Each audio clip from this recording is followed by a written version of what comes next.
Dans cette vidéo, nous allons voir les workflows, les flux de travail conditionnels. Donc l'idée, c'est de sauter ou d'exécuter des actions en fonction d'une condition. Alors, on a une transformation spécifique pour cela qui est Skip Actions on Condition, c'est-à-dire vous ne faites pas les opérations d'après si telle condition est vérifiée ou si telle condition n'est pas vérifiée, mais grâce à ce système, on retrouve les mêmes fonctionnalités quand on utilise les tables dérivées, c'est-à-dire qu'on peut faire des branches avec si telle condition est réalisée, alors vous exécutez toutes ces actions-là, sinon vous exécutez toutes ces actions-là. On va voir un exemple tout de suite. Dans cet exemple, j'ai chargé une table, fait un certain nombre d'opérations, et puis je me pose des questions sur la qualité des données. Je vais faire un contrôle qualité. Donc pour ça, qu'est-ce que j'ai fait? Je me suis mis sur mon flux de transformation, sur ma table, et j'ai fait derive table, et même ici une new group, qui était un groupe que j'ai créé qui s'appelait contrôle qualité des données. Et ici, je voudrais savoir s'il n'y a pas de doublons, enfin si les fiches produits ont été créées correctement. Donc qu'est-ce que je fais d'abord? Je fais une première transformation où je regarde le montant des ventes par produit, nom du produit et catégorie. Je réarrange et ensuite je vais regarder si il n'y a pas des doublons sur les ID produits. Et qu'est-ce que je constate? C'est que très souvent, ici, j'ai des produits sur lesquels j'ai le même code ID, le même code produit, avec des libellés différents. Alors ça arrive souvent quand les gens dupliquent un produit pour faire autre chose, mais c'est une véritable erreur dans mon système d'information. Donc dans ce cas-là, ce qu'il faut que je fasse, c'est immédiatement que j'envoie via une application SendMail un email au propriétaire des données en disant attention, ces articles sont en doublon, merci de les corriger, et j'inclus la table et la liste des produits dans mon mail. Bon.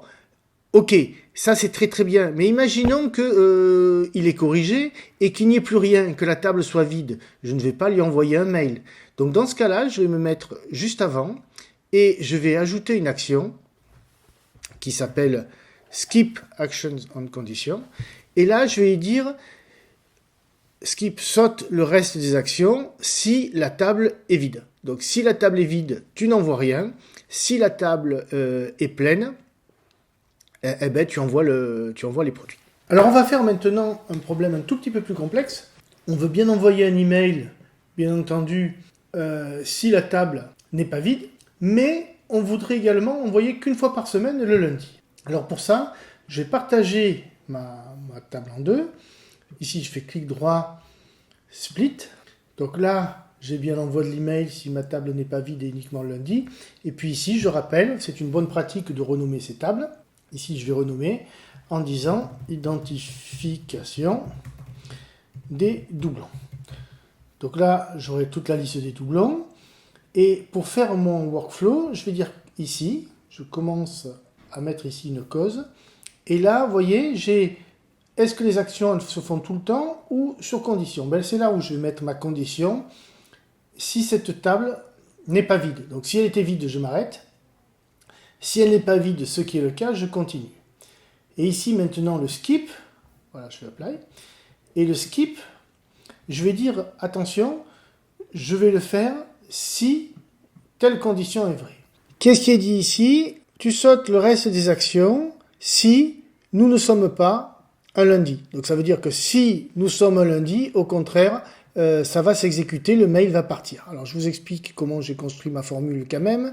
Weekday name, c'est une fonction que j'ai ici. Si je prends weekday name et que je vais voir sur Internet, il m'explique que c'est les 3 premières lettres du nom du jour. Donc pour nous, ça va être Monday. Donc là, ici, j'ai une condition.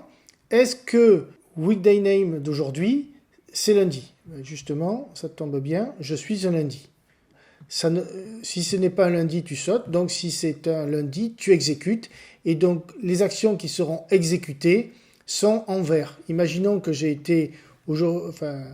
que ma condition a été sur vendredi, Friday. Et si j'applique, à ce moment-là, je vois que j'aurai basculé en rouge. Les actions ne seront pas exécutées, je n'enverrai pas de mail. Mais vous voyez que cette branche est particulièrement intéressante parce que maintenant, je peux, à partir d'une première table, faire une branche en disant si c'est oui, à ce moment-là, tu fais ça. Si telle condition n'est pas exécutée, à ce moment-là, tu enchaînes sur telle autre barre de transformation. J'ai un if then else au niveau des tables et des chaînes d'opérations que je suis capable de faire. C'est terriblement puissant.